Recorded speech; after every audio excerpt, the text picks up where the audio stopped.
in Allah ya yarda mun iso rugga. Mu je mana. A'a. Mu je mana. To, haba. Wata sabon gani. Mala Ado. Malam Mati. Ya kake? Lafiya. Lafiya kalau. Lafiya jama'a. Ya aiki. Lafiya. Ya gogari. Ya yanzu. Lafiya Allah wallahi. Mala Ado lafiya nake ganin ka cikin tsohon dajin nan da rani kana tafi kai ka da labarin coronavirus ya ci gogari. Haka. Ai yanzu bari in ga ma. Na'am. A gari. Kaga mashin. An hana mashin. An hana keke nafe. An hana mota. Shi ne yasa nace naga ya dace a turo min wagga jakattawa da take rugga. A turo min ita in hau in koma can rugga in ta zama ta in tahi gona ta kaya. Gaskiya kai farar dabara to amma kuma kai wata mantuwa daya. Menene abu? Ba ka da labarin cewa dabbobi suna iya kama da wannan cutar? Ci hadda jaki? Hadda jaki. Inna lillahi wa inna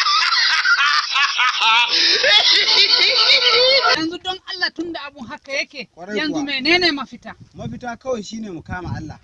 Mu yi addu'a mu roki Allah. Wa'inda Allah ya sa sun kamu da wannan ciwo to su Allah ya yi musu.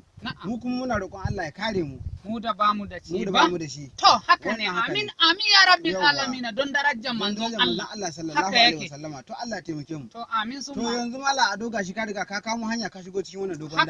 Haka yake. Yanzu birnin zaka koma ko kuma ƙauyen zamu koma? A'a yanzu kawai mu ƙarasa ruggan kawai in je. Gaskiya ce ba ƙarya bace dan matakin kare ka mu da mu dan mu samu zama lafiya. Coronavirus COVID-19 ake kiranta a faɗin